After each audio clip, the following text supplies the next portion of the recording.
নমস্কার বন্ধুরা, আজকে কি হয়েছে আমি অ্যাকচুয়ালি দেখাতে ভুলে গেছি। এখানে পেস্ট যে দেখছো, এই পেস্টটার মধ্যে হচ্ছে কাঁচকলার বাকল আর কাঁচকলার 2-3 টুকরা দিয়ে আর চাল বেটে এটা পেস্ট বানিয়েছি। তো কাঁচকলা তো এমনিতে হয় না, কাঁচকলা বয়েল করতে হয়।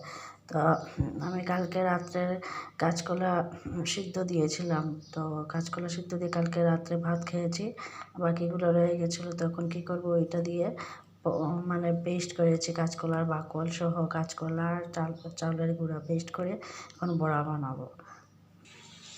এর মধ্যে আমি লবণ দিয়ে দিচ্ছি এই স্বাদ অনুযায়ী।